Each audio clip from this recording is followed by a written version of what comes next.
Thank you, everyone, for joining us. Please stand for the pledge. I pledge allegiance to the flag of the United States of America and to the republic for which it stands, one nation, under God, indivisible, with liberty and justice for all.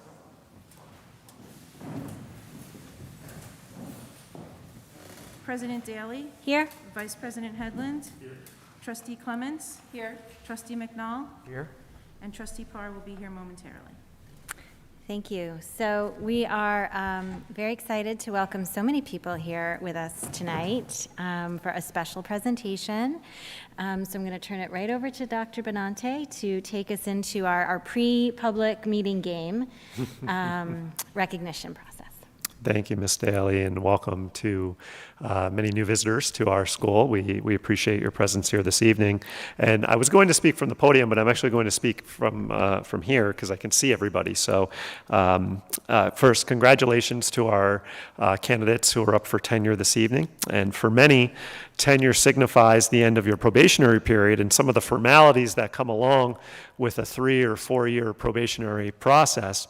And there is a benefit from that, I will say, but I also challenge you to think of tenure more for what it symbolizes in our profession and for Haldane. The crossing of a threshold, which signifies our trust that you know, understand, and embody the spirit of professionalism that's reflective of our community's standard for our educators. And I had read recently a simple notion in what separates amateurs from professionals, and that's that amateurs have amateur habits and professionals have professional habits. It's as simple as that. The professional engages in the routines of planning and preparation with deliberate intent. She reflects on her work, making adjustments along the way, and she remains attuned to other ideas and perspectives that may help her better serve her students. The professional understands that she's part of a larger whole and seeks to give more than she takes. These routines have a compounding effect and establish a level of excellence that can only be attained over time. And that's the standard for us here at Haldane, recognizable, habitual excellence. So today we celebrate you and that what you've demonstrated, your understanding of this, and your time here hopefully has just begun. So congratulations to you and your families. I look forward to our continued work towards excellence together. And Jen, what we're going to do is we're going to have each of our principals say a few words about each of our honorees this evening. So we'll start with Ms. Jamin, if you wouldn't mind, who's going to introduce 2 of our candidates this evening.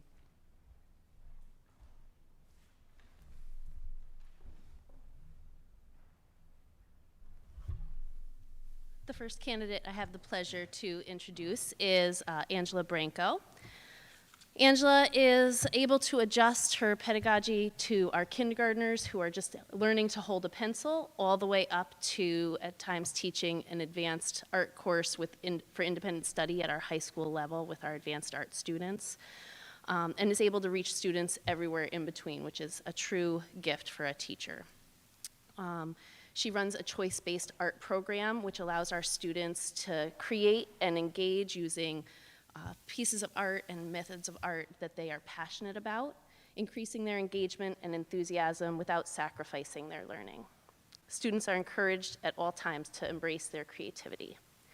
Ms. Branco collaborates with our local organizations as well as organizations within the Haldane community, such as our Arts Alliance and our Outdoor Education Committee, to truly create the best learning environment for our students. So it is without hesitation that I am pleased to introduce Ms. Branco as one of our tenure candidates.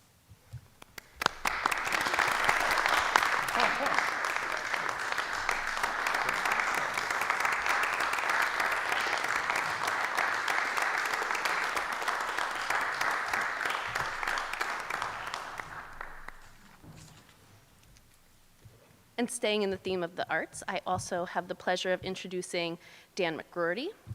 Dan McGroarty also works with students at multiple levels, reaching them and connecting with them through his teaching.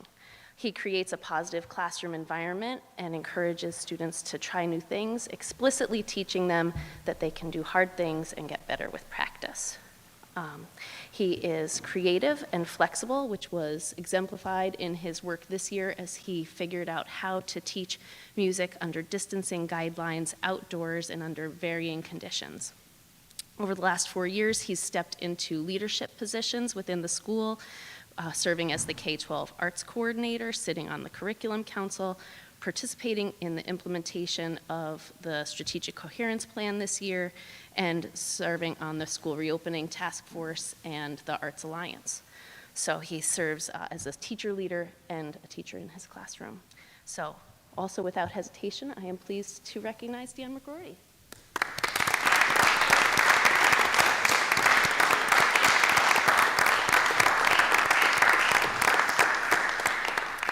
And I turn it over to Dr. Silke.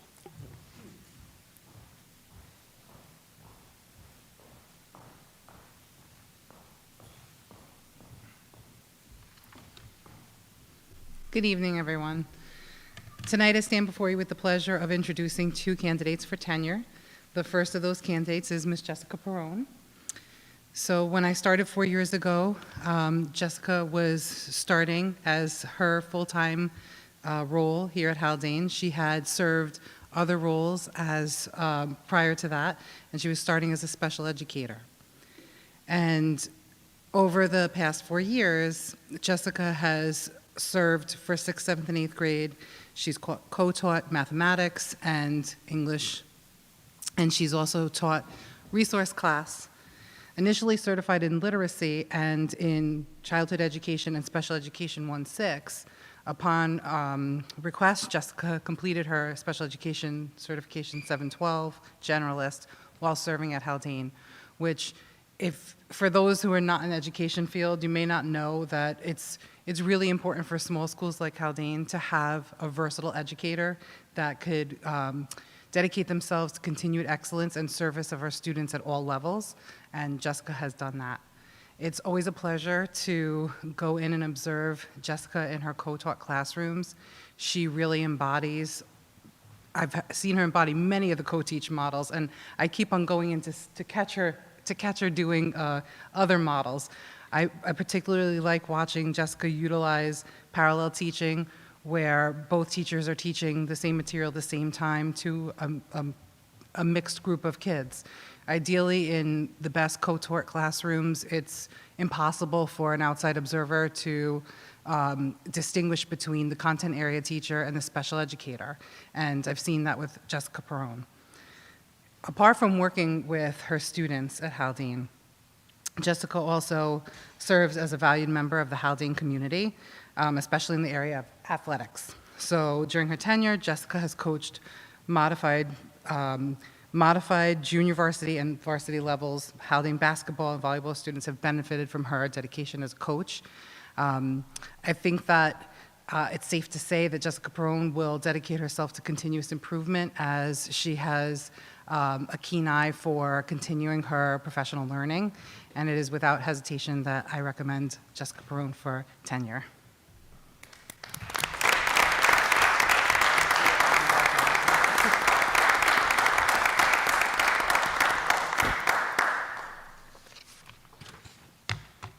Okay, just checking to see where Terry was. So I now have the pleasure of recommending Terry Eckes for tenure. Terry also started the first year that I started, and there had not been a school librarian in the library for a time prior to Terry beginning. So under her guidance, we really have a K-12 library program that is blossomed and is continuing to blossom. So, and that's kind of a metaphor, because at the elementary school, the library program does have a garden component. So, and Terry has been part of that as well. So under her guidance, the mission of the library program has been to promote a love of reading. And that's first and foremost. So you may wonder, well, how does a librarian promote a love of reading?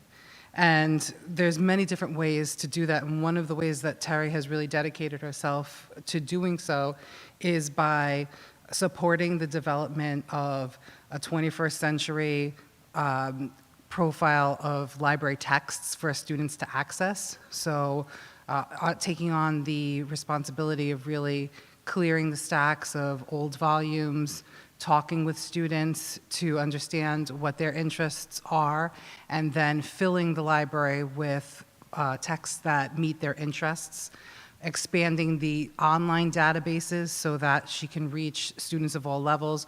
Our students at the high school who are doing research have the benefit of accessing online databases because of Terry's work. Terry is actively involved in the region through PNW BOCES, and as a result, the library reflects not only interests of our students, but a quality of selection that comes from being tuned into texts that are current and being utilized throughout the region. It's without hesitation that I recommend Terry Eckes for tenure.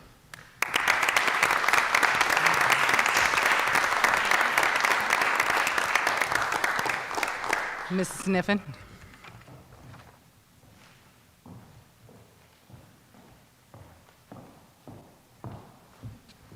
Good evening, everyone. I have the pleasure of introducing Mr. Kieran Lynch. Mr. Lynch is here this evening. So Mr. Lynch was, there's a trend here. He was my first hire upon going up to the high school full-time as well during that summer. Mr. Lynch is a change in career teacher. He started working as an electrical engineer in many local technology companies, then decided to go back to school to become a teacher following his mother's path, who his mom was also a teacher. I think it brings a wonderful change at times when students walk into a classroom and their teacher is a change in career in a perspective that's a little bit different than many of our teachers who go into teaching right out of college. So it's nice to have you as a member of our faculty for that purpose. In addition to that, Mr. Lynch teaches physics. He teaches AP Physics 1, he teaches AP Physics 2, he teaches advanced computer programming, and he teaches principles of engineering. Over his time with us, he's worked on perfecting his craft in regards to problem-based and project-based learning, a lot of hands-on activities for the students within the classroom, and really taking quite difficult concepts and making them accessible to many students. With that, over the years, his rates on the AP and on any of our standardized testing have tremendously increased over time. We're very proud of that work of our students, in addition to Mr. Lynch and his work there. In addition to that, when we talk about being members of the community, and we recognize as a small school, it's important that our teachers, whether it's coaching, the arts, but are involved in other things to help this whole community focus on the whole child. With that being said, Mr. Lynch has started with a group of students, the Astrophysics Interest Group.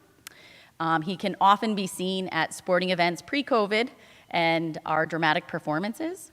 In addition to that, Mr. Lynch has brought in building connections both with IBM and Cotta Edison, local companies for our students to be involved in and build those connections. For these reasons, I recommend Mr. Lynch for tenure.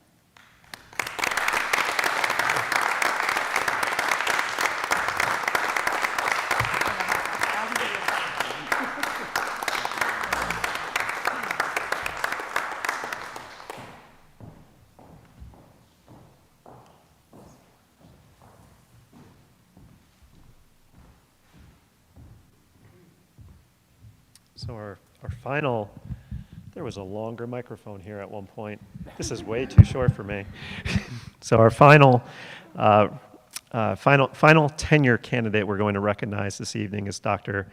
Marianne Silke, and I have the honor of saying a few words about Marianne. And it's impossible to write about Marianne without first mentioning or discussing her character. I should say it's impossible to speak about Marianne without first talking about her character. Marianne brings a calming presence and a supportive approach in her work with students and families, as well as our faculty and staff. She sees herself, as many of you know, as an eternal optimist and demonstrates a growth mindset in her work with her students and their families, her colleagues, and her staff. And she's incredibly dependable and has demonstrated to be over these last few years that we've shared together.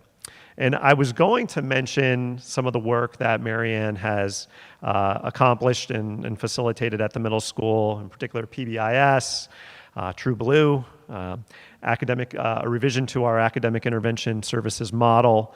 And Marianne's really, as all of our principals have, been an instrumental part of re-examining our approach to curriculum design and development. I was going to mention all that stuff and talk in great detail about it, but I'm going to put that aside because we had a moment today, and I often have these moments with Marianne, and our team does, where she will take the time as part of our regular process to introduce a new strategy or new skill to cultivate a more positive mindset.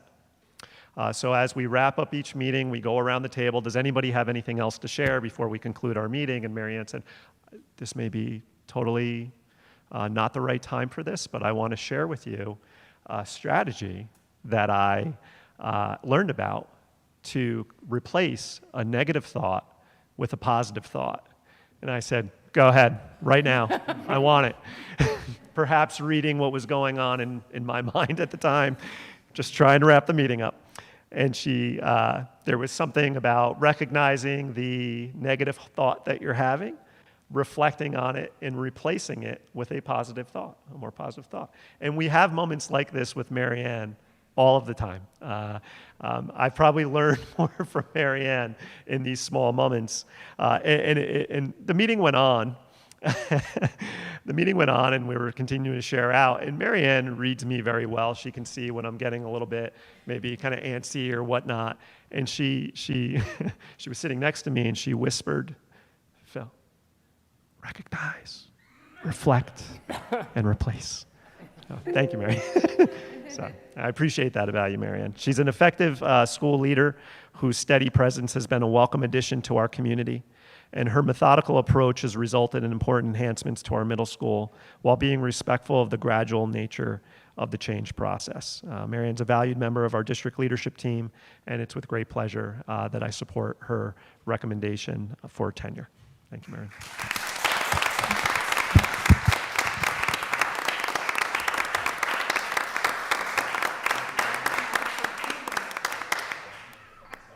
First day with it, though, so, right? You'll forgive me? Yeah, I messed it up. It was, but I'm still working with it. With this in mind, again, we want to give our Board of Education members an opportunity to meet the friends and family members that are with our tenure candidates this evening, as well as to congratulate our tenure candidates. So we're going to take a brief recess. We have until about 7 o'clock, so we have cake, we have some fruit, we have some water, some light refreshments. Please help yourselves. I also want to thank Nancy Norton, who's here this evening with us, helping us out with that. Thank you, Nancy, for all your help behind the scenes. And with that, Jen, if it's okay, we'll... Yeah, and I'll just share that the board will be acting officially on the Yes. tenure recommendations later in the meeting. But for those who are here who don't feel like waiting through our entire meeting, I'm sure Dr. Benante will give you all the play-by-play. That's perfectly fine. Later. That probably will occur about 2 to 3 hours from now, Yeah. just to give you an idea. So we will not take it personally if you do not wait for our official action. So, thank you. Enjoy. Okay, everybody, welcome back. Thanks for being here. We started our meeting at 6:15 to recognize our tenure. I guess technically they're still candidates, but our tenured teachers and Dr. Marianne Silke, our to-be tenured administrator, that we will act on later in the meeting. And I will share that our next Board of Education meeting will be held on July 6th. That will be our reorganization meeting, Tuesday, July 6th at 7 p.m. right here. Yeah, and that's all I have to say about that. Okay, turning it over to Dr. Benante for his update. Thank you, Jen, and thanks again to the members of our board and our administration for facilitating a nice reception for our tenure candidates. I'm actually going to just give 2 quick updates before we go into our strategic coherence plan report. The first is, as you're aware, the school district was scheduled to receive federal stimulus dollars over the course of the next few months. Again, how the monies come in is still to be determined. And I was going through this weekend the plan requirements in order for us to apply and to receive those funds, and noted that one of the plan requirements is for us to provide notice to the community on how the district intends to utilize the funding that we're scheduled to receive. And just to note for background information, we're not receiving a lot of money by comparison, but we are receiving around $290,000, I believe, Ann, in total, somewhere around there, between the two federal stimulus packages that were passed.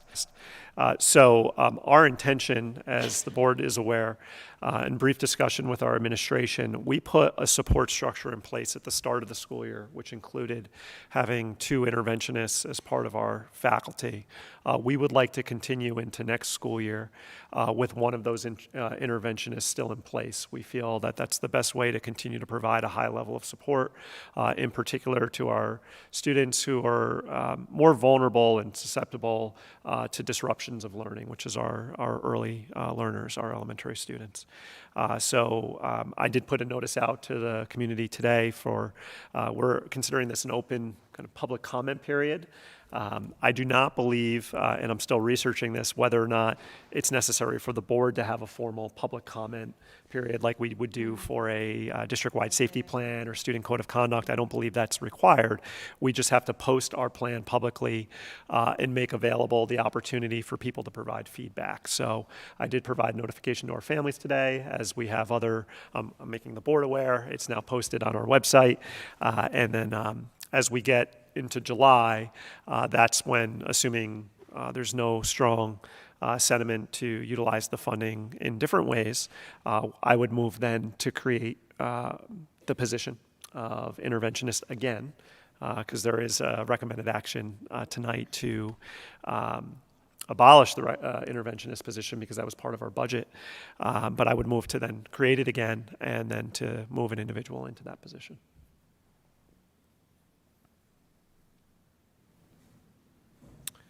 The funding does allow us to sustain then that position for 2 years. We anticipate perhaps having to make modifications to our plan and how we utilize this funding as we continue to see how our students respond to the support through next school year. So what we're going to face, as many districts will, is getting money is a good thing, but sometimes getting a lot of money in a short time period and having to have a plan in place immediately to utilize it isn't the best way to be deliberate as one would wish in our planning. So if we see that we need to make modifications or we could better utilize the funding, we'll make an adjustment to our application. But for right now, that's the initial intent in utilizing those funds. Second, there is an agenda item on this evening for the adoption of a middle school textbook resource. And Dr. Silke, I believe you were going to speak to a little bit the review of that. If I could invite you up now to do that prior to the strategic coherence plan update, I think now would be a better place for it. Thank you, Dr. Silke.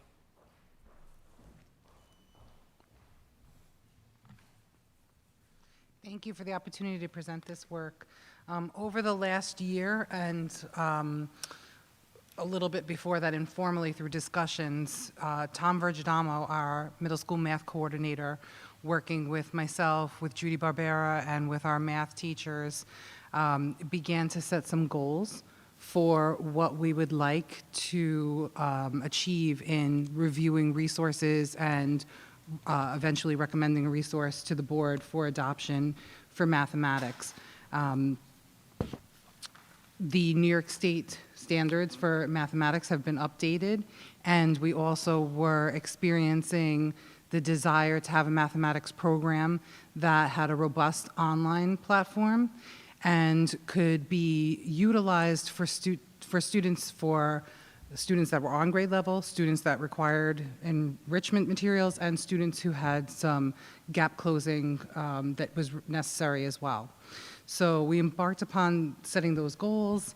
I've been updating the board little by little in board reports about what those goals were and the steps that we were taking to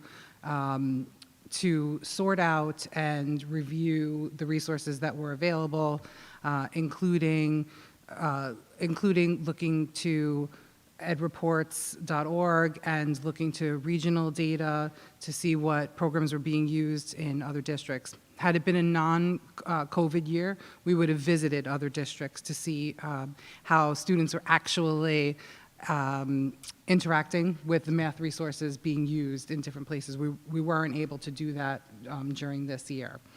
So we compared 4 programs against our identified goals, and we settled on the recommendation of Big Ideas Mathematics for 6-8, and because it matched most closely with our goals of that I stated before.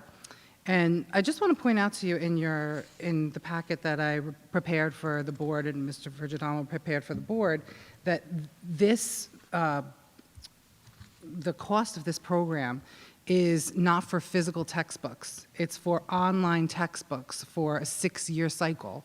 So there's a benefit to that, because we were talking in a curriculum discussion earlier today, and oftentimes once something is written, it's old already. So the nice thing about this resource is that it is an online 6-year resource. We have the right to print. We also received classroom sets of the textbooks. So, and it's a robust classroom set because, as we know, Haldane classes are small.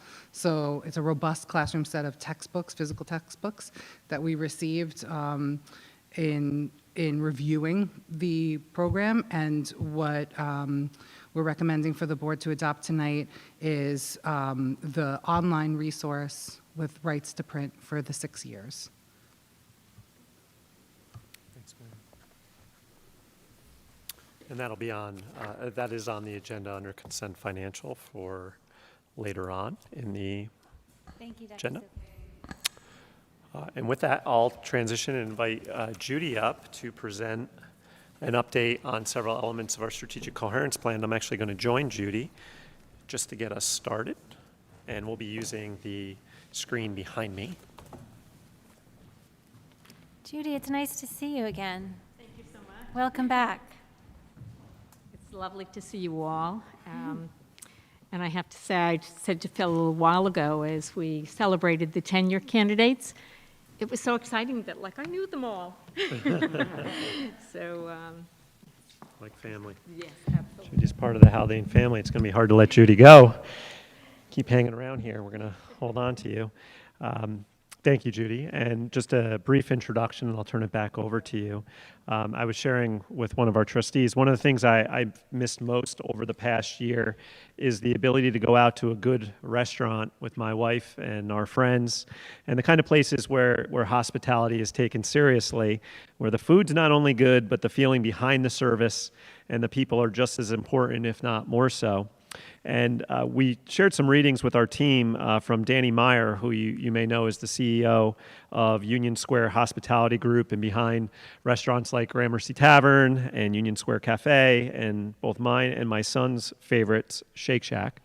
And in his book, Setting the Table, which is just as much about having valued outcomes, the essence of service and hospitality, and connecting that to the systems within, in his case, high-quality restaurants, and in our case, building and continuing to refine a high-quality school district. So we're using that as an analogy for how we've approached our coherence planning work this school year. We've tried to set the table in anticipation of what's to come. We've examined, redeveloped, and refined 3 core areas of our district's approach in curriculum design and development, how we support students both academically and behaviorally, and our approach to professional learning. And we've learned a lot along the way, and I'm proud to have had, and honored really, to have had Judy as a key facilitator in with our leadership team in how we've approached this work this school year. And I think we've set the table really well for the year to come. So with that, I'll turn it over to Judy one more time. Yes, I'm going to advance my slide. There's the setting the tables. I was supposed to go to that first. All right, Judy, thanks for reminding me. Go ahead, Judy. We'll take it from there. And Judy, do you want to hold the mic or do you want Yes, me to? I would. Okay. Yeah, thanks, Phil. I'm going to sit right behind you. Whoops, did you take my paper? Okay, very good. All right, very good. Thank you, thank you. I was watching you as Dr. Benante started with his story there, and you're kind of like, what's he talking about, right? We're going to restaurants, but the analogy of setting the table, I don't know that he remembers this, but I reminded him the other day that not the beginning of this year, but the beginning of the last school year, when we talked about what my role would be here in the district, he either said or I thought he said, don't really want you to do much. Just want you to get the table set, right? So that's the way that I have continued to really try and think about my role here in the district, which over time has just, for me, been a real learning experience. And so as I come here again this evening, remember our last update was in December, so here we are, 6 months later. What I would like to just say one more time is that I'm honored to give you a status update, but just know that this is not about Judy's work, right? This is about the work of your professional staff here in the district, certainly all of your administrative instructional leaders, and I'm glad they're here to hear it again tonight, but also your designated teacher leader structures, both people that hold positions, curriculum coordinators, department chairs, those kind of folks, as well as, and this was so much fun this year, getting to know some additional faculty members who I'm going to say are clearly educational leaders. It's the disposition of leadership, right, that really brings value to the collective efforts of any organization, and boy, do you have it here in Haldane. So again, thank you for the opportunity to, again, just remind you that, as you look at a little bit at the slides up there, this is really about student learning. And I'm very careful when we talk about that word curriculum. You know, this is a curriculum update. Well, yeah, it is. You're going to hear plenty about curriculum. But really, it is curriculum and the way we measure how our students are progressing in what we define we want them to know and be able to do, as well as all of the instructional practices, the professional practices that our faculty use to facilitate that learning. So curriculum, assessment, and instruction, all within the bigger context of professional learning, as we are all committed to lifelong learning. And then, of course, at this current time, within the context of our current environment. So the presentation basically has two parts to it. So the first part is going to be, once again, kind of that context setting. I'm going to go through it at a rather rapid pace because there really is a lot of redundancy to what we said last time. So it's just to kind of like bring those concepts back forward. And then what I have to share tonight that's new is really more detailed information on the amazing progress, actually, that has been made. So here we are again, remembering that we've got to keep the main thing the main thing. And again, I think that a lot of this work was only possible because pre-pandemic, there was that work around strategic coherence planning. So what did we get out of that plan? We certainly got those Haldane Essentials that are now posted in every single one of the learning environments on this campus. But in addition to that, we got a set of high leverage strategies, 5 of them, if you're into counting, that really enabled us as a leadership and teacher leader group to be thinking about the actions that can be taken in a very good school district that will just elevate the practice, right? The good to great shift. So remember that.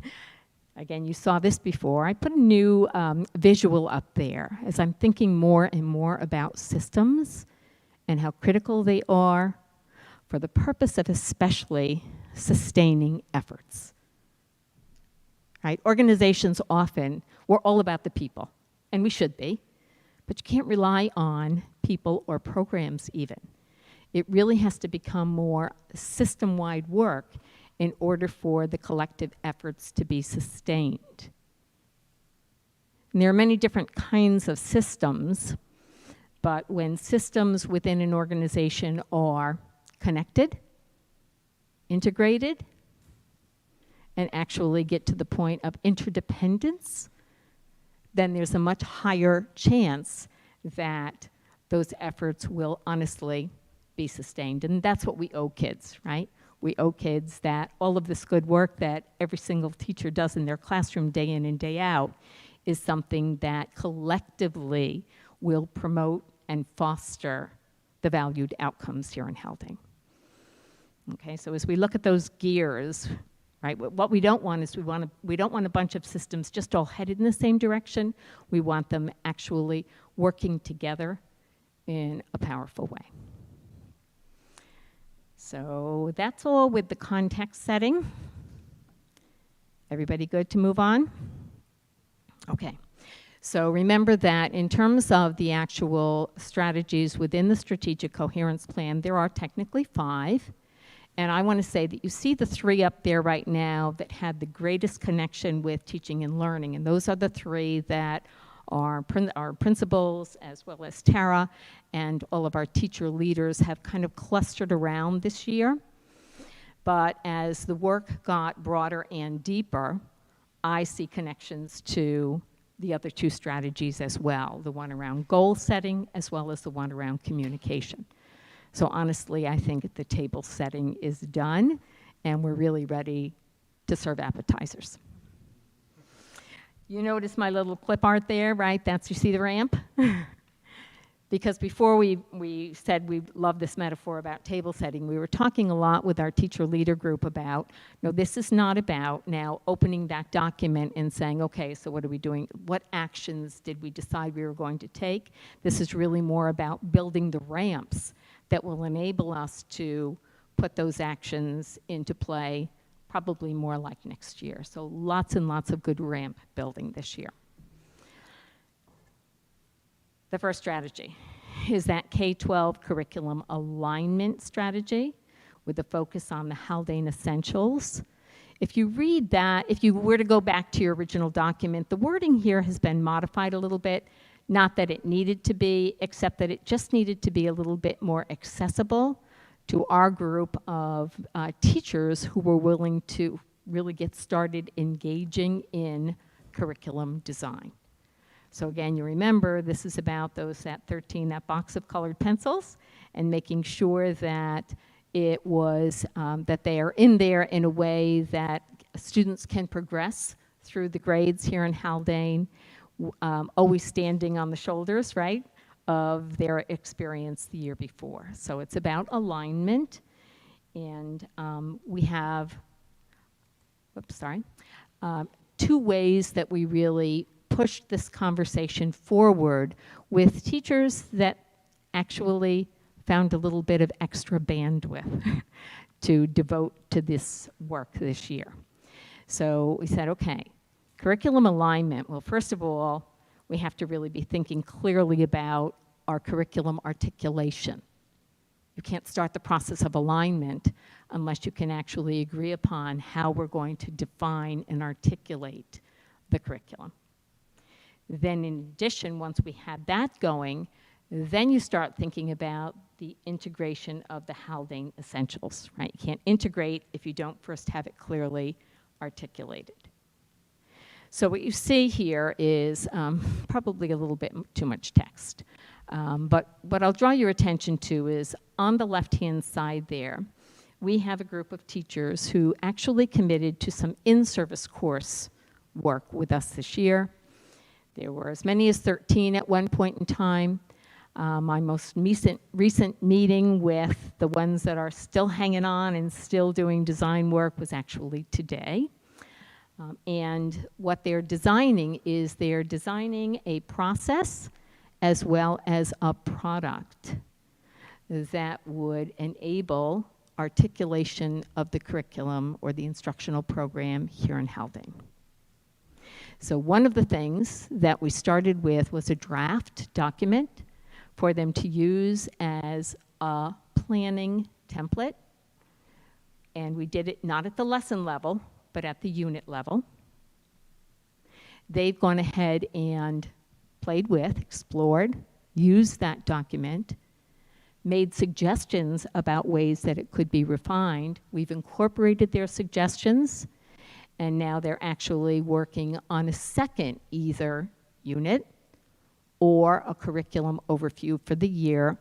You'll see visuals that help you kind of like to wrap your mind around those ideas in just a moment. Okay, but that's really one very front-running group, and it represents all three buildings, elementary, middle, and high school. And we've had lots of conversations with them about how they now can in turn help to build capacity internally through all that they've learned through the process. It's very interesting. The product is, I think, very impressive. But of course, the product is not what's really most valuable. It's really the process and the collaboration that people have put into their process. Today we did Critical Friends Protocol. We had 4 groups of teachers from the high school early this morning. We had some elementary, middle school folks this afternoon, where they actually were able to share their work with each other and give both warm and cool feedback. So that's a little bit about what Cohort A has been doing. Right, unusual year this year, so we really had to be creative about, wait a minute, we can't leave anybody behind, so we have to do a little something with all faculty, and that happened. It happened actually in January of this year, where there was an after-school session and every faculty member either attended the session, it was virtual, or was able to listen to the recording. So even though you have some people that have now already more time and energy invested in the process, everybody is aware that it's happening. And I have actually some last conversations planned for tomorrow and Thursday with individual or pairs of teacher leaders about what are best entry points for them and for the people that they represent. So that's where we are at this time. That's the update on curriculum articulation for the purpose of really alignment, vertical alignment. On the other side, the Haldane Essentials, it's not separate, right? It's over on the other side, but remember that we continue to cross over into both of these components of this work. But for the Essentials, principals actually dedicated time within all of their faculty meetings during this last semester for a deeper exploration of the essentials. And we did it a couple of different ways. In some cases, we shared some vetted resources, especially for the essentials, that were not really common, I would say, growth mindset, emotional intelligence, and wellness. And we also solicited from faculty what their favorite resources are with regard to critical thinking, problem solving, and communication, those skills that they have been integrating into all of their student learning experiences forever, okay? So that's going on with all faculty. With regard to the cohort, they've really been, I think, very, very receptive and creative about, so what does this look like? What does it actually, how does it live within a unit plan? And they've come up with a couple of different models, and we keep saying that any way it seems to work for you is the way that it should then be promoted. It's not about trying to get everybody on the same page. And excited to say that they are ready to have us share some of their work with other colleagues, again, because it's not all the same. It's really kind of, there are nice variations, and that way we feel that there are just different entry points for people depending on their discipline, depending on their experience, and their own teaching style. Okay, so that's kind of what's going on with regard to the essentials. There's been a lot of discussion, especially amongst the cohort, about getting more specific about, but what does it actually look and sound like in my classroom? And we keep welcoming that question, but I force them to let it be rhetorical at this point, which I know is a little, can be like, but we just want to know. And I think the answer is, until we have broader involvement, full faculty, by getting that specific about defining what it means for a second grader to have an appropriate level of growth mindset, I'm afraid that we'll lock some people out. So there's good conversation about it without any actual, and now this is what it is. Okay? Uh-oh, I'm in trouble now. I could talk forever about that stuff. There are the documents. You're not intending to be able to read everything on that slide, but I just want to make sure that you're aware that, there's actually stuff now that teachers that our group is using. And what I did is I made larger font size the categories that are within this document, just so you could get a quick idea. There's a contextualizing, so here's a little bit about this unit, not a summary of it, but where it fits within the context of the course. Here are the big ideas, right? What we really want kids to be able to understand as we work through this unit, prompted, of course, through inquiry, so your essential question. You notice on the left-hand side on the bottom, there's a place for them to indicate what the priority concepts, skills, and Haldane essentials are within this unit.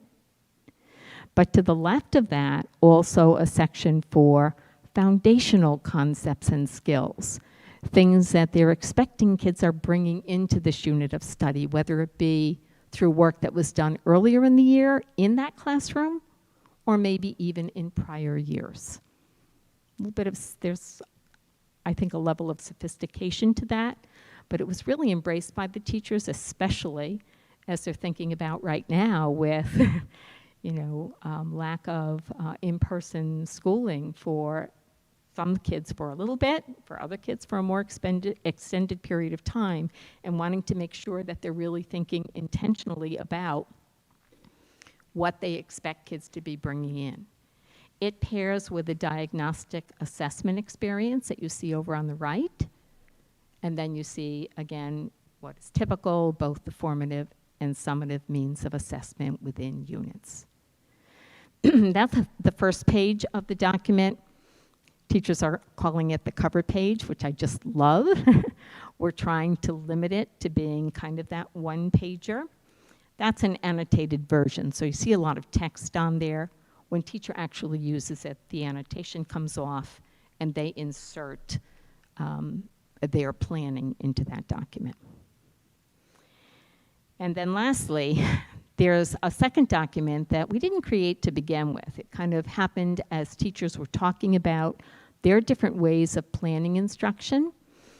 And there were a few teachers in our cohort, especially new to a course or new to the profession, who felt that rather than diving deeply into a unit, they really kind of needed to first think more from the bigger perspective up on the balcony, the course for the year. So this is what we call a curriculum overview document. And some members of the cohort have been exploring that. We get the sense that this might be a really, really good entry point for many teachers as we broaden the scope of the work next year. Related conversations. These are not decisions that have been made, but they're just things that keep coming up as you talk about really designing curriculum. It's like in a district, wouldn't it be nice if we revisited, and I know it's been here in Haldane before, the concept of a real cycle for curriculum review. So again, this is just beginning conversation. I'm sure you'll hear more about it next year. And then the other related conversation is around review of instructional materials. So this connects with what you heard Marianne just talk about. And as she said, had the opportunity to work with Marianne and with Tom around the adoption that you have before you tonight, but also working with Christine and some key staff members in her building as the elementary begins this process, and wanting to ensure that what we're coming up with is a process that really works across disciplines and across grade levels. So more of a district system for reviewing and adopting instructional materials. Marianne mentioned edreports.org. The 6 steps that you see there are basically lifted from the work that they do, which is, from my perspective, just really, really strong work. And then what we're doing with the elementary folks is actually going through the steps and defining the actions that they have already taken and the actions that they will plan next year as they continue their process. I'm going to take a breath. That's all around the first strategy. It's the one with the most work, so it took me the longest. Would you like to pose a question now, or should we finish the other 2 strategies? Anybody? Dr. Benante, you're good? Okay, all right. Oh, very exciting, very exciting. So this is the strategy around student support.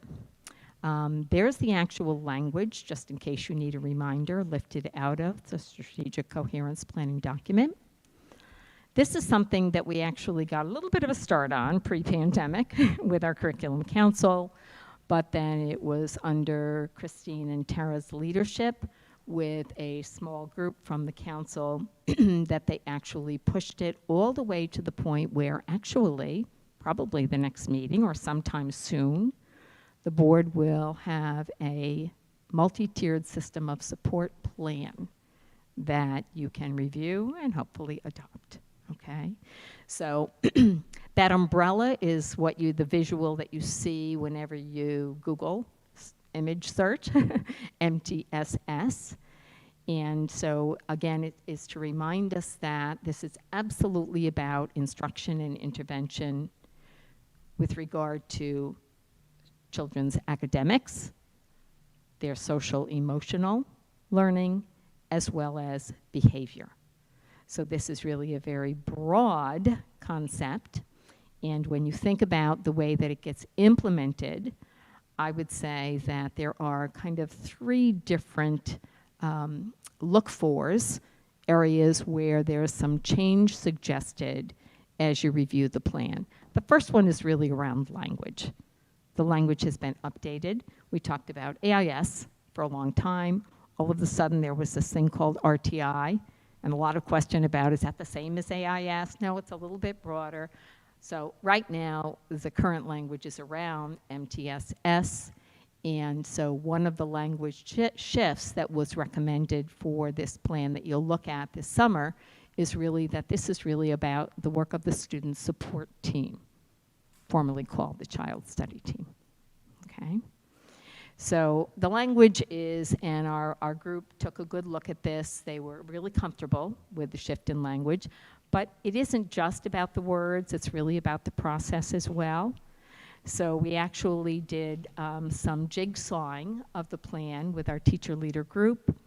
They were able to go in and look at what they see as potential benefits in the way the plan now is written, as well as identify some challenges. So there's definitely work that will be done next year, both at the building level, in terms of the student support teams, as well as again at the building level, but from the perspective of really more data teams. Now again, in a small district, you worry about how many teams can we have, because we only have so many people. And we really haven't talked much about what the overlap would be between those 2. But data teams really do look at big picture data, standardized and otherwise, and use it to make decisions about individual students, clusters of students, or really about your instructional program, resources that you use, practices within classrooms, et cetera. So I think that the team, lots of questions about that, and I think that there's going to be a lot of work that not only classroom teachers, but also school clinicians, academic support staff will really be a good way to kind of get a synergy around, hopefully, common goals that, again, will feel kind of like the curriculum design piece is feeling to people this year. Okay, so that's the second of the 3 strategies where there's been some significant work. And then the third one, talk about connections and integrations, is around professional learning. And once again, there's a plan in process. Needs a little bit more work than the MTSS, so my guess is you're going to see that probably, hopefully, before the beginning of next school year. But that plan, again, has been updated using the guidance from New York State around professional learning, focus on the standards, different andragogy practices. There was a needs assessment done of the faculty. Lots and lots of work happened this year to kind of put together something that really ties together the work of the other subgroups, curriculum design and student support, now around, so what do people need in terms of learning support in order to implement, right, those different systems. In addition to that, there is a tremendous, I think, value and respect here in Haldane for, but it's not about everybody's going to do the same kind of learning, right? So there has to be a level of consistency so that your collective efforts can be maintained, but also individual needs that will balance that. And so I see that already in the draft of the professional learning plan that we have.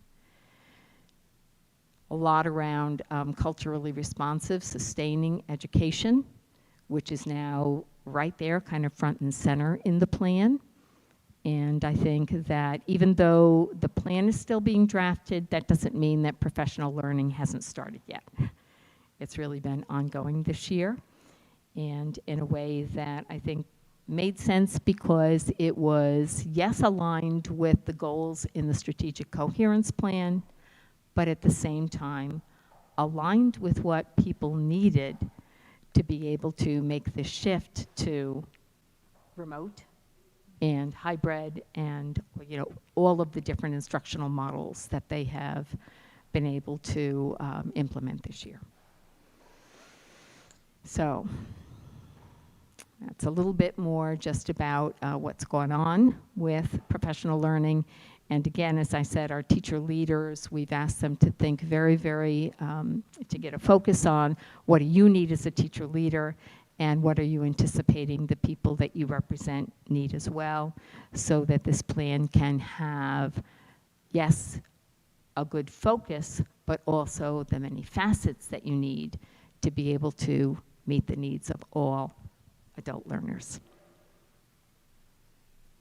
So I had a table setting at the end. I don't know, Dr. Benante didn't put that into the presentation, but I think that honestly, I think the table is set, and I thank you again for the opportunity to do this learning together with your professional staff. It's been a very remarkable experience for me. Questions on what you just heard? I have a couple quick questions on the curriculum, actually on the first part. Just for my edification, how often is someone designing a curriculum for themselves, and how often are they designing them for a group of people to administer over the course of a year? For a group of people Or- to implement or, that actual unit, John? Either a co-taught situation or a situation where you have a number of teachers who are implementing the same curriculum. Yeah, yeah. So we've looked at, as we've done this work, you know, this is not new work for anybody here. I mean, teachers just plan and design their curriculum continuously. And really almost never use the same unit of study that they implemented in the past. We were having that conversation earlier today around how curriculum is really a very dynamic situation. But the uniqueness here in Haldane is there are many cases where I'm the only teacher that's ever going to implement this unit of study. What we've really tried to keep in focus, though, is yes, but other people are working with the same students that you have in your classroom engaged in this unit of study. And how valuable would it be, and this is a question, for you to know a little bit more about what those learning experiences are like for the students, right? So what we've had to do is actually say, with some of our teachers who take this template, this document, and not only complete what you saw, but then put so much more into it. And we're like, yikes, that's great, because that was meaningful for you. You're really using it as a rigorous planning tool, but remember that this is really also for an audience that's not going to be implementing the unit. Yeah. And so as soon as we say that, it's like, ooh, so maybe I'll hyperlink those learning outcomes or those guiding questions instead of putting them all on the document. So that's kind of where we're still kind of messing around with it and trying to find out what people really value. But the idea of then, because it's going to be shared and I'm going to implement it as well, here in Haldane, that happens in the elementary, right? Because you do have multiple people on the grade level. But you also, in your elementary division right now, have some really significant instructional resources that are in many ways kind of defining not the entire curriculum, but good chunks of it. All of the work with the TC units of study, for example. The work with your Engage New York and Eureka Math materials. So I had a great conversation with a couple of first grade teachers today about, so what are you thinking about this? Tell me what you see as benefits, what do you see as challenges, and continue to really promote that this is not about filling in boxes, right? It's not a checklist. This really is something that, yes, it's for you, but it's also for other people. And they said to me, you know what, Judy? We need like a K-1 focus so that we could be critical friends for each other. And at the same time, we'll also be increasing the vertical articulation between those two grades.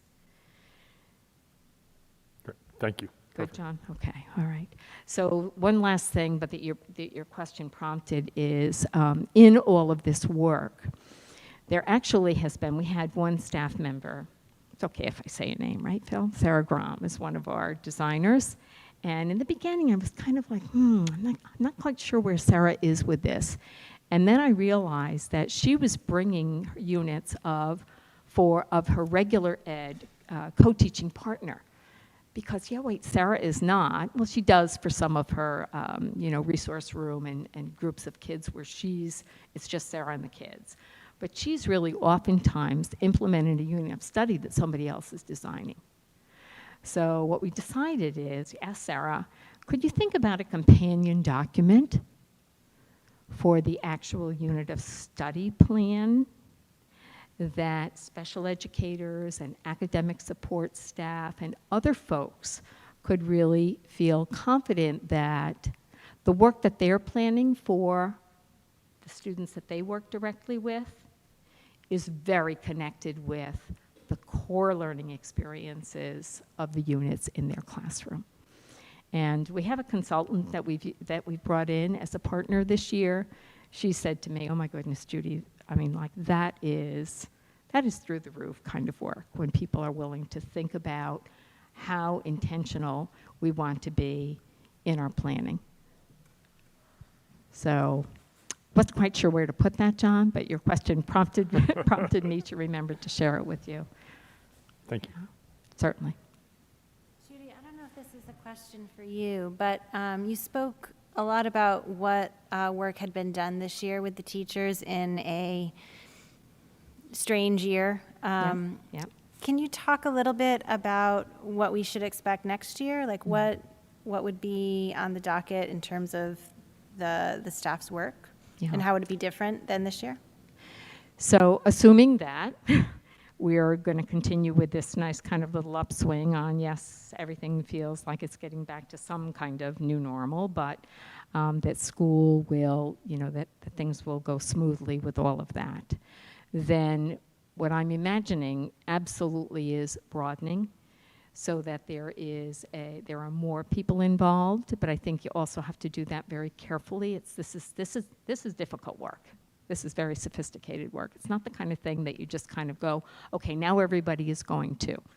So I think broadening the audience so that eventually, I don't know, I'm big on like 3 to 5 years, there really is a clearly articulated curriculum, kind of K-12, that Haldane Essentials really are integrated throughout student learning experiences in a way that's, yes, clear to teachers, but clear to kids, right? To make sure that kids are really beginning to see themselves not only as learning skills and content for their courses, but also just as a learner, the growth mindset, the wellness, all of that.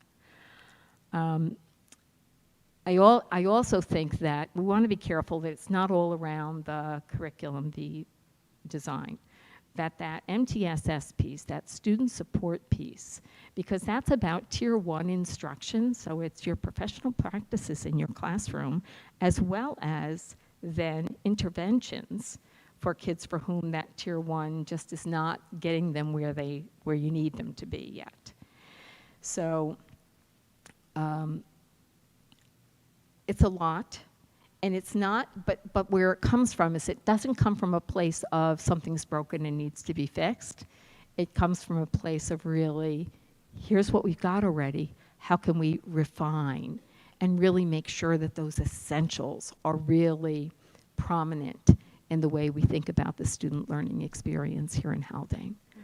So I think, again, broadening so that there are more staff involved. I think by the end of the year next year, it should be really, hopefully, all, as well as just promoting those who have already gotten into it to just continue to go deeper, because they're coming up with ideas that I think are really, sophisticated is a word that keeps coming to my mind. I don't know if that's the best way to describe it, but really take the work and elevate it to a level. And then I think what you have to be careful of is that it's about the people, but then how do you take that and systematize it so that it's something that becomes who Haldane is, right?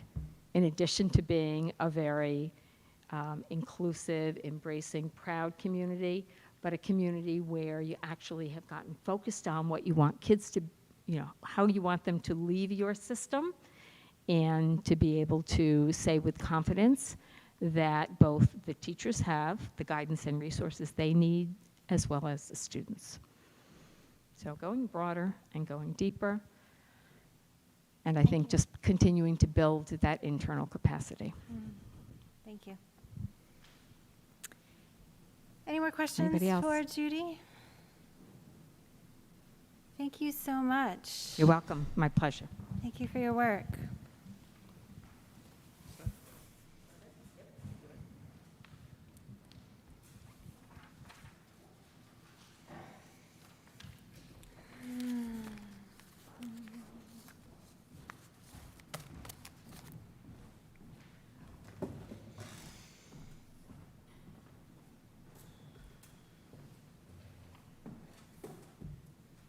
Anything else about the strategic coherence plan, Dr. Benante, or are we moving right along? One last note that I'll just add, and thank you, Judy, for your support through the presentation and also along the year, is that a reminder that embedded into our coherence plan, if you were to review the document, are a series of rubrics that were developed by the design team as a point of reflection on where we are with respect to each of the goals or strategies associated with the plan. So as part of our process, we should be re-engaging the core planning team on a continual basis to assess where we are in our work. That's a cross-section of community members. It's important to continue to have their perspective along the way and also to report out on how we're doing, because not everyone is necessarily watching these presentations and attending to the work as our board is. So I did not feel that this year really allowed the space to re-engage the coherence planning team, but next year will. So that will become a part of our regular process, is to make sure that we're keeping our coherence planning team apprised of our efforts, and then also seeking their feedback on how they view our progress along the way. That's all I have, Jen. Okay, great. Thank you. So we're going into special recognitions, and this is hard to believe, but it's Margaret Parr's last meeting with us. It is. Is it hard to believe? Or Is it hard to believe, or you cannot wait? Are you not sure what you're going to do on next Tuesday night? I have had meetings on Tuesday nights since before my children started Haldane, so this will be this will be a nice Nice a nice change of break pace. for a little bit. Yeah. Well, I just wanted to say that, I've had the pleasure of serving with Margaret for her entire time here on the board. And Margaret and I have had the opportunity to experience many, many different elements here at Haldane together, some challenging things, some successful things, some I can't believe that happened things. And what I know about Margaret is that she keeps ethics and empathy and students at the forefront of every single decision and discussion. And it's been a pleasure to serve with you, to learn from you, to work by your side. You've made a tremendous impact at Haldane, not just on the board, but in many arenas, and you'll be missed. Thank you. You're welcome. Thank you. It Thank has been you. an honor. Yeah. This is a certificate for you Thank from you. Westchester Putnam School Boards Association. Thank you. And Dr. Benante, I believe, has some. Thank you. I'm presenting the flowers. Please. Wonderful. With a twirl or pizzazz or something. Thank you. Thank you. Thank you. I do.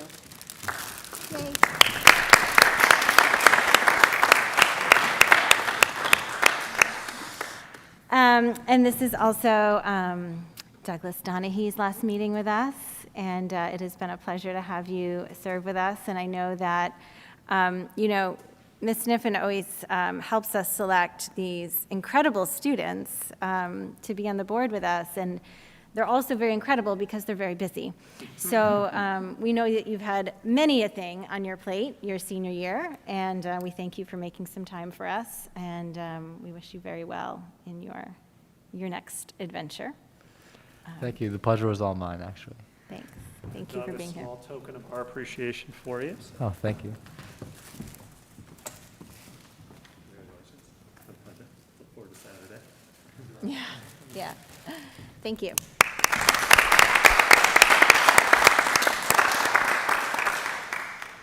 A small anecdote, Jen? Yes, please. Trustee Parr. I always, you wonder when you put Friday reports together and board agendas together, like, is anybody really reviewing this? And there's no doubt that Margaret is, because I've noticed a pattern that every Tuesday, somewhere between the hours of 8 a.m. and 9 a.m., Margaret will send her questions. Like, if you're going to get a question from Margaret, not only does it happens at this specific time Yes. more often Well, than it's usually earlier than that. It's usually prior to 7 a.m. Well, part of being a good trustee is putting the preparation in for the meeting, and there's no doubt that you've done that, Margaret. And I've appreciated your attention to detail over the years. It's helped, and your questions and your respectful challenges of me or of district leadership. That's an important part of our process here, and it's made me a better superintendent, and I really appreciate you for that, and thank you. Thank you. Okay. Is there any communication from the public at this time? No. Okay, we're going to go into information reports, so we'll start with Mr. Donaghy. Thank you. I would like to thank the Haldane Booster Club for organizing and holding the Haldane Athletic Awards celebration, which was held today on the turf field at 2:15. All teams modified through varsity were recognized for their efforts this year, as well as scholar athlete teams and teams that won league, sectional, or regional games and victories and such. Players were recognized for awards such as all league, all section, all county, and or all conference. And players were also recognized for both continuing their athletic careers in college next year and for career milestones that they achieved this year at Haldane. And Mr. Donaghy, where are you headed next year? I am headed to the University of Chicago. Awesome. Yep. Congratulations. Also, in line with Haldane tradition, the senior class student council will be painting the bell tomorrow, which was very recently confirmed. Additionally, prom will be held on Thursday the 17th from 6 to 10 p.m. at Boscobel, and graduation will be held here at Haldane on Saturday the 19th at 10:30 a.m. Very good. Thank you. Okay, Ms. Jammin.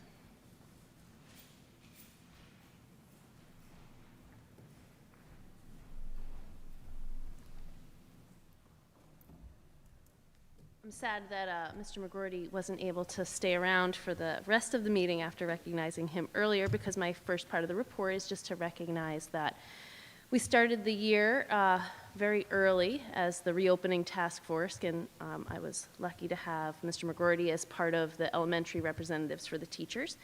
And music was one of the really difficult things to plan for as we entered the year. I remember one of our first reopening meetings was at the time that choral performance out west had led to so much spread within the choir. And so he and I had a lot of discussion about where our music program would go and how we were going to address music going into the school year and keeping our students safe. And at the time, I think we jokingly discussed a glockenspiel performance group at the elementary school, but it came to fruition. And the weather has gotten in the way a little bit, but our students have been learning how to play the glockenspiel, and our 4th and 5th graders have composed their own pieces that incorporated both glockenspiels and bongo drums and bells, and performed them for our kindergarten, 1st and 2nd graders. They were a little too nervous to perform for the 3rd graders, the age difference just making them a little self-conscious. But every 4th grade and 5th grade class put on a performance. We have one left that got rained out that was supposed to be yesterday that we need to still do later in this week, but we have had 7 performances that went very well, and not to disparage beginning band students, but I will say that a beginning clarinet, and this is speaking from my own experience as a parent of a beginning clarinet player, the beginning glockenspiel is quite pleasant, even when you make a mistake. It is similar to wind chimes. So the performances were, they were lovely. And they did a great job with their practice pieces, but also with their own compositions, and have just been great. My only regret being that we weren't able to put them on for full audiences and invite parents in that way, but still being able to provide our students with authentic audiences. And if I thought this meeting would end with daylight, I would offer to bring you out, but if not, I open this offer to you at another time. Our 5th graders presented to groups of faculty and administrators after researching global problems. So one group was telling me all about the horrific loss of biodiversity that they have been researching with Miss Windell's for their writing class. And then they related those problems to our local environment, and for the lack of biodiversity, how could we increase animal and plant habitat on our campus, which would improve biodiversity locally and therefore for the whole planet. And they put together proposals on what they would do to solve that, and presented a budget and what they would need and what materials they would need and what space they would need, and got approval if they were quality projects. And Mr. Dudar was able to work with them all, so they did all become quality projects, which was wonderful. And that nature space is taking shape as we speak outside of our art classroom. And there are currently 3 bunny habitats, a number of native plant beds, the beginnings of an additional outdoor classroom, bird houses, bird feeders, a number of things really taking shape that were designed by our students. A runoff mitigation system to provide temporary habitats for traveling frogs. It's quite impressive for our 10 and 11-year-olds to be putting together. So they've been working on doing that during their recess, ELT time, and then a little bit before and after school. So if anybody should like to take me up on a tour when there is daylight, I am happy to show you the work that they are putting together. Thank you. Dr. Silke.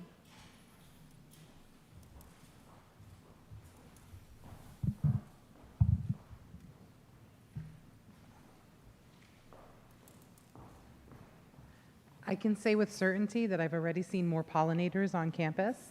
And yes, I'm really quite excited. So I was lucky enough to serve as one of the authentic audience members to hear the presentations of the students as they completed their research, and decisions had to be made about which projects would move forward. So it's nice to see it come to fruition. I also want to talk about our music program and our fine arts program, because another thing that happened, aside from the Glockestra, was we had middle school, high school outdoor performances. And I just, learning at its best is a celebration of life. And hearing our students perform outside, albeit to a much smaller audience than they normally would do for musical performances, was just, really a treat after a really difficult year, and a lovely opportunity for our students to show off their skills and what they had learned in music classes. And artworks were displayed as well during the performances. Additionally, our students usually go up to Bard to partake in the debate competition, and because that was not possible this year because of COVID, Mr. Sniffen, with a crew of people, made that happen here on campus. So we had teams from Haldane, from Manitou, and from Unionvale, and we took over campus for a Saturday and had 3 rounds of debate under the tents, and our students did an amazing job with that. Hopefully that'll be in the newsletter in great detail, so you'll be able to read about it. It was really an impressive event. And then local field trips. Field trips are a part of the end of the celebration of the school year, and although our 8th graders were not able to go to Frost Valley, they were able to go to take a team building trip to Sharp on Monday. We were worried that the weather wouldn't cooperate, but it did enough. And also to mention all of the other little field trips that are going on, with hikes in PE class resuming, and trips to James Pond, and just all of the accessing of our resources around us for outdoor learning. So thank you for letting me highlight those. Thank you. Ms. Sniffen?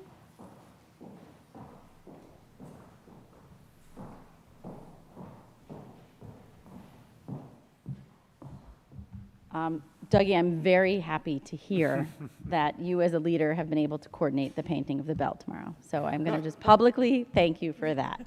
I was clearly excited. I do hope that the rabbits don't eat all the lettuce, but we'll have to keep an eye on that with you guys.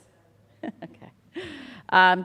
Just a few things to wrap up the year. Obviously, it's been a challenging year for many students, for many families, for all of us. But I think if there's one thing I can take away this year, I think the amount of work that everybody has put in, from the board to the superintendent under his leadership, it's been amazing, I think, what we've been able to accomplish. So I just think it's June, it's our last board meeting, and I thank all of you for your support throughout the year, because there's been some really difficult decisions and times that we're clearly not making everybody happy all the time. So, I thank you for that. With that being said, I think one of the things we pride ourselves in is our ability to see beyond just the classroom, and that it is much larger and it's much bigger than that. So I would like to thank all of the students and the teachers and outside staff members who have stepped up to make sure that different activities have happened to allow for the whole child to have some experiences. And I look at Dougie and I know it's not exactly what Dougie would have wanted for his senior year, and it certainly isn't exactly what I would have wanted for your senior year. But I think that you have, and the students have, taken it in stride. They have been graceful. They've been appreciative, and I'm grateful for that. With that said, one of the things we were able to accomplish this year, for many reasons I was concerned about, one being that Dr. Richter retired, and for years he has been allowing students a voice and an outlet for themselves in terms of literature, whether it was poetry, short stories, or other reflections and artwork to allow them to express that. It's definitely high school content, high school material, but I did leave some copies with Catherine Platt for you of the student literature and work that they've done. I think it's important just to recognize every year they dedicate the magazine to a staff member or somebody that's close to them. And this year the students elected Mr. Hulen. So I'd just like to read really quickly what they've put in the front cover for him. It says, "This year's literary magazine is dedicated to a teacher that every year, without fail, gains the respect and appreciation of students and teachers alike. Christian Hulen is a staple within the Haldane community. With his dedication to his students and band, the Blues Devils, if you ask any student their feelings on this teacher and his ability to be patient, kind, and attentive to the needs of others, all would reply with pure gratitude for the time they spent with him in the classroom. Without Mr. Hulen, the Haldane experience wouldn't be what it is now." So I just think that was very nice of them to do that. And there are a few copies there. There's not enough, but if anybody would like a copy, we also do post it online. So thank you. Thank you. Ms. Rounds.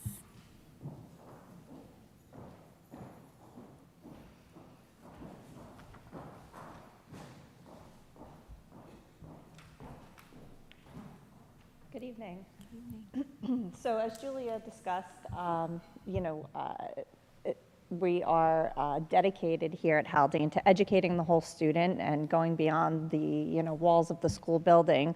So piggybacking off of that, I wanted to share a success story tonight, and also let the board know about a service that we provide to some of our students with IEPs. So we do provide a service for some students on their IEPs called parent training. And it's been very successful this year with the students who have that service and the families that have that service on their IEPs. It provides a lot of carryover so that parents can support their children at home in a consistent way that we're providing supports here at school. And it provides a good home-to-school connection. And this year, as I said, it's been successful with several families, but just to highlight one, we had a little guy coming to school who was not yet potty trained. He was having a really hard time getting on the bus and really just needed a lot of support getting him into the school. And we were putting a lot of behavior strategies in place for him here at school. And we implemented parent training in order to allow for some of the strategies that we were using here at school to be used at home as well.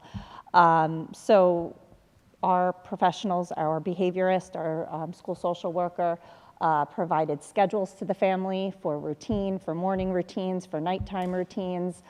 They provided articles on potty training. We were potty training here at school, but then there was carryover at home so that this child could have that same consistent methodology of being potty trained. We used something called social stories, which is sort of a graphic story with sometimes real pictures, sometimes cartoons that will prepare a child for certain situations and certain environments. And all of this was implemented with our behaviorist and our school social worker working with the family to provide that ongoing collaboration with the family. We had his annual review recently, and this child's been extremely successful. Potty trained now completely, and getting on the bus happily, coming to school. Parents learned how to, they learned about planned ignoring for certain behaviors that were attention seeking but not adaptive behaviors. They were maladaptive behaviors. They learned how we reward positive behaviors and carried over those skills at home. And I just wanted to highlight that because they were so appreciative of the support that they were getting from our staff here outside of school. And it just really highlighted to me, these are people that are so invested in the wellness of our students, the overall wellness of our students. And it was a great example of collaboration and communicating with our families, and a success story all around for this child and for many other students who had the same service. So thank you. Thank you. Mr. Walsh.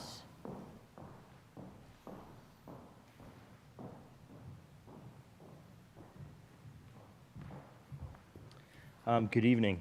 I believe last month I spoke about all the events that the facilities department supports, and as anticipated, the tempo of those events has not subsided. We find ourselves here in the midst of the final push of the last week and a half to support these events, all the most important events of the year, ensure the campus is prepared. And even as we go towards the end of the year, we find ourselves in transition. It's the end of the school year, but it's also the beginning of our summer. We are prepared for the summer. We have all of our work projects prepared, both materials on site, and whether these projects are in-house projects or contracted, we're prepared and ready to work throughout the summer. And then in terms of capital project, we did have a kickoff meeting this morning with Arrow Steel Windows, the contractor performing the window replacement. The windows are fabricated. They are sitting in a storage facility in northern New Jersey, which is great news. We reviewed logistics, we reviewed staging areas. Contractor is prepared to be on site to mobilize on June 28th to start that work. So we're looking forward to all the end of the year events and both the work that's going to take place here over the summer. Thank you. Thank you.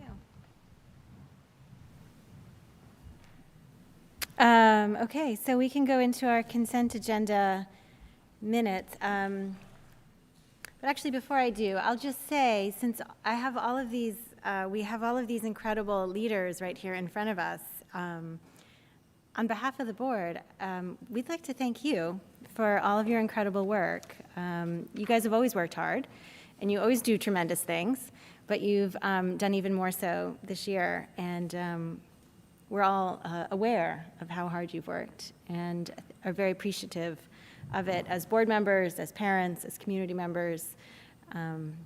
It's been incredible to have such partners in the work that we do. So thank you.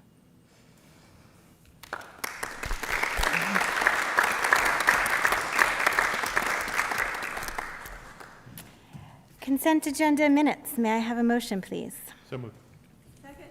These are the minutes from our June 1st meeting. Any discussion? All those in favor? Aye.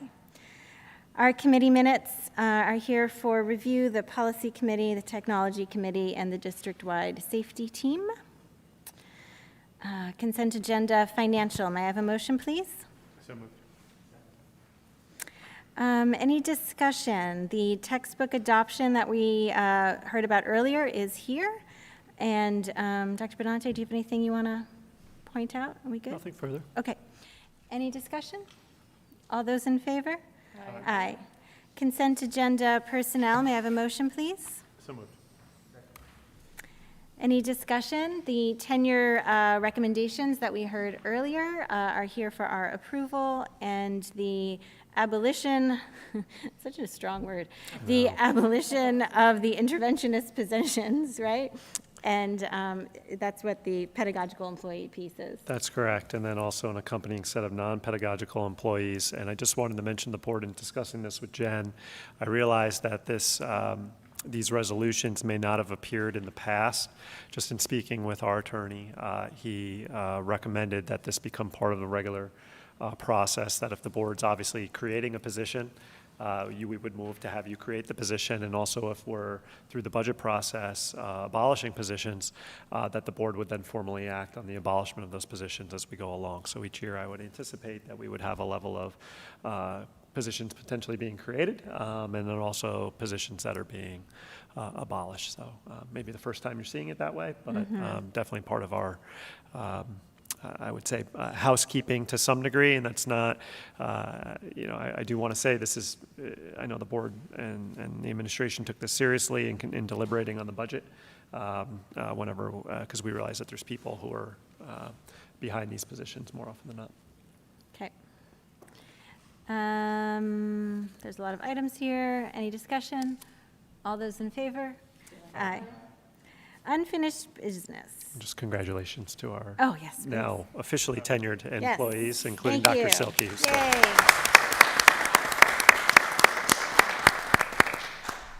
Yay. Board of Education retreat date. So this is like sad trombone, guys. Megan worked on this calendar, and I don't know if you can see from afar. Margaret, you don't care. I'll put it over here. There is not one day that all 5 of us are available. Not one. Between on July and August. Not one. Is enjoying a much-needed vacation. We're all just like, I'm out. So I'm not really sure what to do about that, unless there's anybody, I guess my, What are some days when everybody but one person's available? there's a lot of those. I Well, mean, that's where we should start, because maybe, somebody has flexibility. yeah, although I will say the only dates I listed are dates that I'm going to be out of town. Same. So, for, And I but think like the for same for work, John. like, it's not, you know. So the only date that I can see as possible isn't until August. And those are days that Sean is busy in the evening. But there is one weekend where Sean is available in the morning and we're all available in the morning, which is August 21st and August 22nd. I think that's, And that is not ideal for anybody because it's late and Phil would like it earlier. So, It's, I mean, it's okay, but I'm just saying. We can I be know, flexible. I know, I'm just saying, it's not ideal, but that is the only thing that I currently see. well, are there any days where almost all of us are available in July? No. No. No, there isn't. I mean, we're all here on July 6th, our reorg date. So that's my other idea, that maybe we could somehow why don't we do finagle that? something happening. Does- Just a really long, I mean, the reorg meeting is usually quick. Yeah. It's kind of perfunctory. Well, we've also done something in August where we'll do the meeting a little early. Business Correct. meeting. Like, people agree to take some time off from work. Right. It's July 5th, that doesn't seem unreasonable for people. But like, we could do like the reorg meeting, I don't know, like at 4 or 5, and then, but that assumes everybody can, Like, do the reorg meeting starting at 5, That reorg assumes meeting people from like can- 5 till 6, and then retreat 6 to 9? I think. It means having the, yeah. What do you guys think about that? 5 o'clock on July 6th? 6, right? 6. July 6th. 5:05.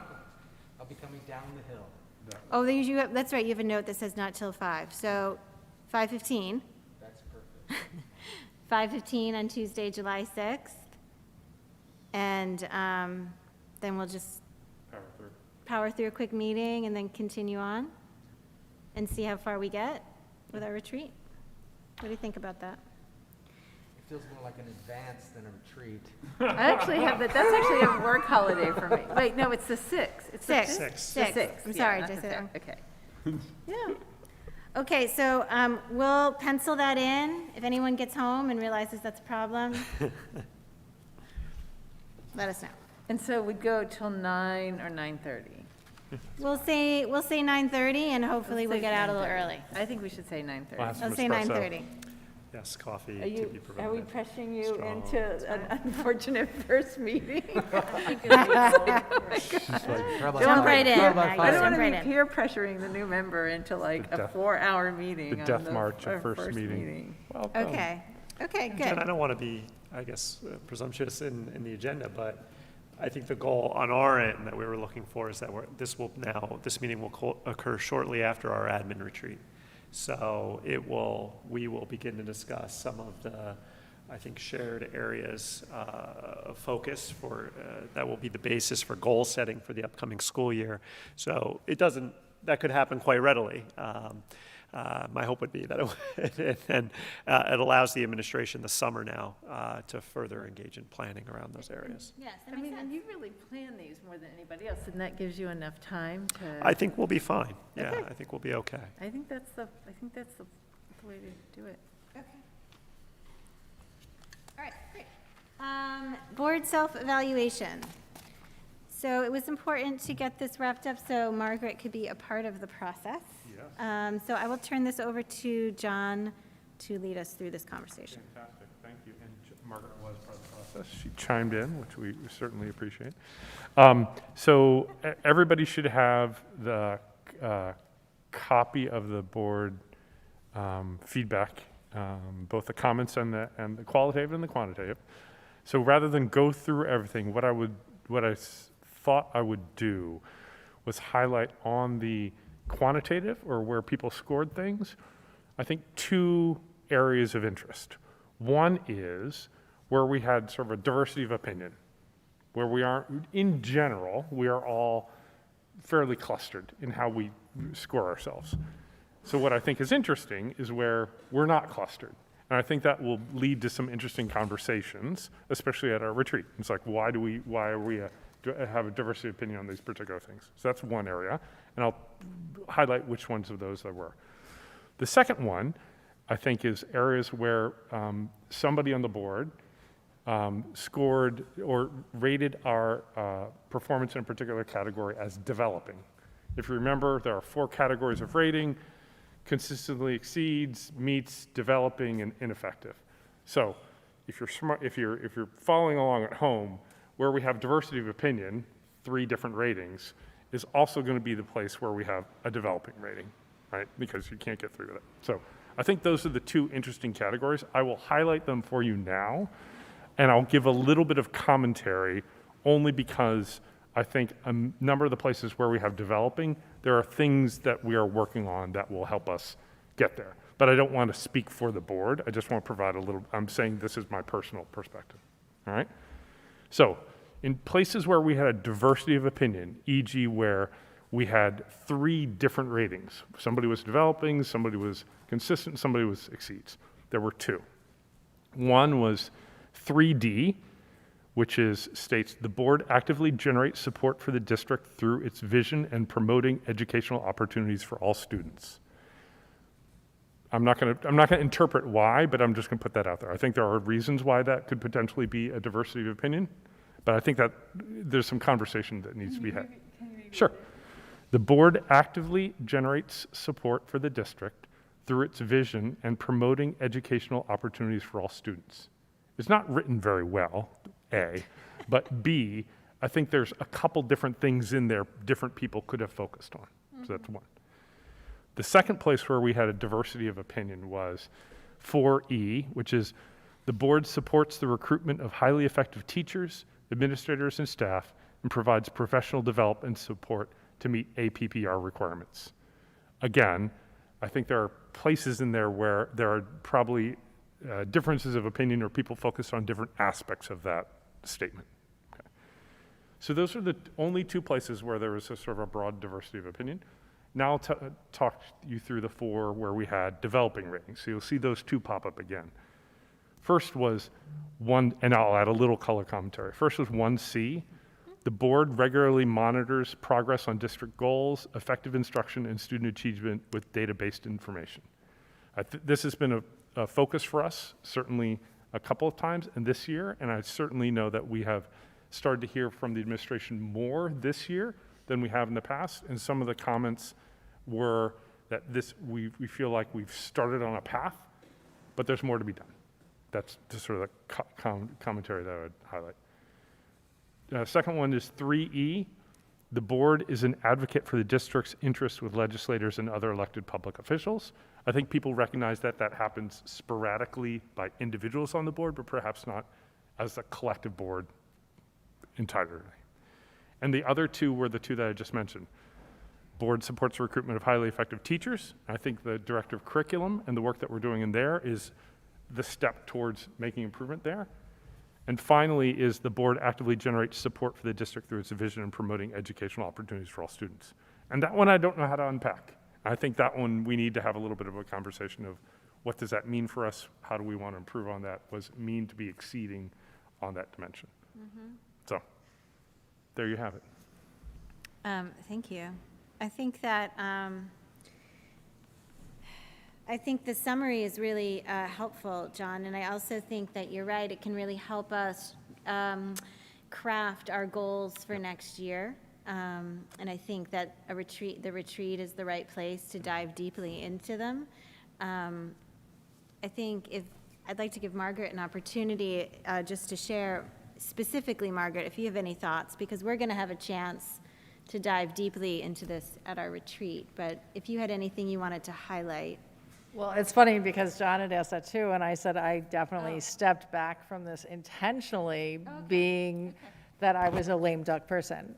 So I very much stepped back. You know, my big concern always has been, I feel like the communication amongst the board members, we've never developed a really solid system to share what questions people asked and how I would know what John asked, or I would know what Sean asked, and Sean, when, you know, we set it up at a point where we would copy everyone and then the responses would go back, but it's tricky with the open meeting laws.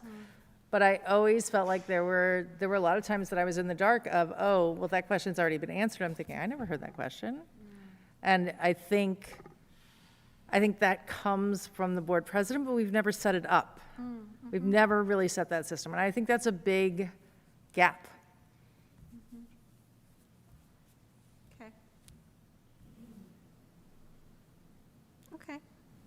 There was a point where if somebody asked a question, right, because we can't, to respect the open meeting laws, we can't have these email exchanges, right? Like, you know, we can't all be on emails with where there's a chance that there's some sort of conversation. But there was a point where if somebody asked a question, everybody would be CC'd on the reply. And that way you would see the question and see the reply, the idea just being that it was informational, it wasn't and I don't know, I guess if I don't know when that stopped. And maybe we'd need to sort of confirm with Mike or an open meetings law person if that's appropriate, because it sounds like that's really primarily your concern. Yeah. But anyway, it is certainly something for us to Yeah, I think it gets tricky when, you know, if it's a quick question and answer, that's one thing. If there's back and forth. Right, that's the issue. If there's, oh, let me just pick up the phone and call. Right. Then it starts to get tricky about how to share that information. But everyone should have that information. Absolutely, everybody has the right to that information. Absolutely. It's how to operationalize it without it getting messier. Yeah. Yeah. I guess the one other thing I just want to add about this is, so we adopted, so this is new, right? This board self-evaluation process is in its second or third year? Second year. round, yep. So one of the things I was thinking as I was filling it out this year is it's you know, NISBA has done a really nice job in sort of setting up an evaluation process for, you know, for the superintendent and for and for the board, but I actually kind of would like us to look at all of those standards and practices and really see if we really do, if those are ours, and if we think they're the right ones, because I look at those. So for example, take the legislative one. Have we as a board made a commitment that that's something that we want to systematize? I'm not sure about that, frankly. You know, because I think if that were the case, then there would be some real things that we would set up as general practices, right? We'd have somebody who always goes to the resolutions meeting at the conference. You know, we'd review those together. Like, I think that might be the next step for us as a board in terms of doing this process, is to really look at those standards and the practices under each standard and really decide, are these things that we want to be highly effective at doing? And That's an excellent point, Peggy, because like, for example, there's no communication amongst the board as something to evaluate. Right. I captured your comment, but I'm like, I don't know where I'm going to Where put does it. this go? Right. And like, how do we operate as a board team? There's stuff about how do we operate with the superintendent, but not necessarily how much about we operate with each other. Right. So I think that's a great point. And I think we also have to remember, I mean, NISBA is an advocacy lobbying group. I mean, not that this is propaganda, but I mean, they have an agenda too, right? They want boards to be advocating at the state and federal level. Yeah. So One of the things we could do for next year is take this as a structure and adjust as we see fit, and either that's a add great or idea. delete But that- practices. But that, maybe that's something for us to do as like, I mean, as like even a mid-year board retreat would be to you know, Yeah. to look at that. Customize. And Yeah. think about that, because there were other things when I was reading it, when I was doing it this year, it's like, like, some of the things I didn't even necessarily think were the board's role. You had that comment a couple times. You're Like, I'm not we're not supposed to be we're not the ones supposed to be doing these, I mean, I don't know. So, Or finding ways we might want to reword some of the question, Yeah. or the Yeah. statements. I think we got to this place from a really good intention that we wanted to begin doing the self-evaluation. It wasn't something we had done. We did the training, we've got this tool, but I think after these 2 rounds of it, we need to think about, so as a board, like, what does that mean? And when there is an item on the board has effective methods of communicating with each other, like, what does that mean for us? I think it'll be hard for us to I'm not sure how productive it will be for us to keep using this exact evaluation tool without stopping and taking a pause and saying, okay, what are our goals for ours? Like, is this really matching what we, and with the superintendent, think is what we're supposed to do? So anyway. Yeah, that's excellent. Thank you. Great point. It's a great point. Does anybody have any opposition to forwarding this document to Dr. Benante? I'm sure he'd be curious to know No. what we're talking about. Is that okay? Does anybody have any? And Maggie, I'll send it to you. In case you want something else to read. And to Miss Maggie over there, Another thing to learn about. in case you have something else. Yeah. Okay, well, thank you, John, for leading us through that. And it sounds like we all have more work to do, but, Always something to do. okay, thank you, thank you. I feel like that's good enough for now. Are you guys feeling comfortable? Okay. Okay, CSE, CPSE recommendations. Ms. Platt.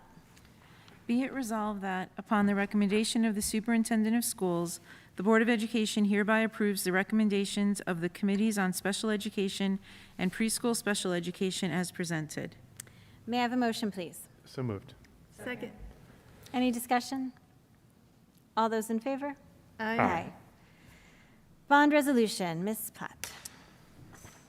Be it resolved that, upon the recommendation of the Superintendent of Schools, the Board of Education hereby approves the attached resolution authorizing the purchase of student transportation vehicles for the Haldane Central School District at Phillipstown, Dutchess, and Putnam Counties, New York, at an aggregate maximum estimated cost of $175,000, and authorizing the issuance of $175,000 serial bonds of said school district to pay the costs thereof. May I have a motion, please? So moved. Second. Any discussion? All those in favor? We actually do need a roll call. Oh, I'm on sorry. this. I'm sorry.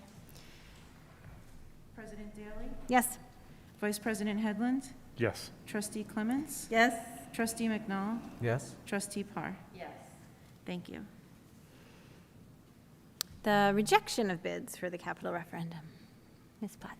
Whereas the Board of Education, in accordance with Article 5A of the General Municipal Law, invited bids for capital work, electrical, mechanical upgrades, and whereas all bids significantly exceeded the estimate cost of work, therefore be it resolved that, upon the recommendation of the Superintendent of Schools, the Board of Education hereby rejects the bids and directs the architect and Director of Facilities to rebid the electrical and mechanical upgrades contract. May I have a motion, please? So moved. Second? Dr. Benante, do you have anything you'd like to share? Just to note that this is attached to the 2019 referendum and the next phase of the project that was scheduled, or that is scheduled to be done. And we've rejected bids before, and that's part of the process at times. So we'd like to rebid this. After consulting with Tim and reviewing the bids that had come in, we feel it's in the district's best interest to reject this bid and put it back out to bid. Any discussion? All those in favor? Aye. Policy review, first reading. Do we need to vote on this? No, it's just here. Okay. So we are very happy to announce that the policy manual is here for our review. Amazing. I'm only on page 800. So you got to give me. The second reading and hopeful adoption will be at our reorganization meeting. So nobody expects you to read the entire manual between tonight and our next meeting. Go ahead. I just wanted to make note for Ms. Valentine that if it has not yet been shared with you, you can look forward to it being shared in the coming days, because Megan was arranging for you to have the opportunity to review this in light of the fact that you will be voting on it come July. And I'm going to just meet with her to Oh, give her fantastic. some Great. Thank you, background Peggy. on Yep. what we've done and what we're voting on and what she really, sort of, so. So this is very It's a exciting. big deal. It's 1,126 pages, just so we'll give you a few extra days. And the document is real, good, great. Maggie sent it as a PDF, which is great, because the Word Yes. version of the manual is impossible. It's so big, it's horrible. But the PDF, And here you'll see that's also attached are the other relevant documents that we thought were relevant, at least, right? So the ones that are required by law, the chart of the changes that we made, in case you want to review those. Cross-reference. just as a reminder, we didn't give all 3 customization and commentary charts, but if you start with the 2 ago, the December 2020 and the June 2021, you'll get a sense of every policy that's been changed and sort of, and why. And then I do think this list of required laws, or list of policies required by law or regulation is really very valuable, because you'll see it's many fewer policies than are actually in our policy manual. And it sort of helps you know, like, which ones we've elected to implement and which ones we have to have implemented, so. Any questions about the very exciting policy manual first reading? We're good? Okay. Any communication from the public? Board committee reports, I feel like this is the policy committee update, is that you've gotten your manual, unless anybody has anything further to say. Dr. Benante or Peggy? Okay. I don't have a Westchester Putt update. We're setting up our summer retreat date, which is just as complicated. That's all I have to say about that. Board reflections, I just want to make mention that I think we are still in process with scheduling our interviews for, right? Yes, Our upcoming interviews, so that may be Tuesday. Correct. Thank you, Jen. We are interviewing finalists for the Director of Curriculum and Human Resources position tomorrow through Friday. And assuming that we have a candidate or candidates who we feel comfortable at that point meeting with the board, we would like the board to be prepared to meet with a finalist or finalists in the coming week or weeks. Okay, so we're not sure. It might be next week, it might be the following, Correct. Okay, so that's still to be determined. And Which means, if it's Margaret, we before- may have you for another Tuesday. If it's before July 1st, that would be Okay, you. all right, so Thank you. So don't schedule plans for Don't next schedule Tuesday or the anything. Tuesday Don't get too after. excited. Yeah. So it's not, so if we do that, it's not necessarily next Tuesday. Not necessarily. Okay. I mean, I would seek to find a date that worked for the board. I know Tuesdays generally are good, but it also is late June. This is one final piece of business that we're hoping to wrap up before Okay, the Great. end of the so school. we'll Good, stay good. tuned on that. Okay. Any board reflections to share? can I ask one question about graduation? So I know we have our stoles from last year. Do we have our gowns too? Julia, I Do we know you have were- gowns? Yep. We should. You should have them. All right, so I just have to check. Right. Okay, I just know I packed it when I moved, and I wanted to know if I was looking for it or not looking for it. I know where the stole is. Okay.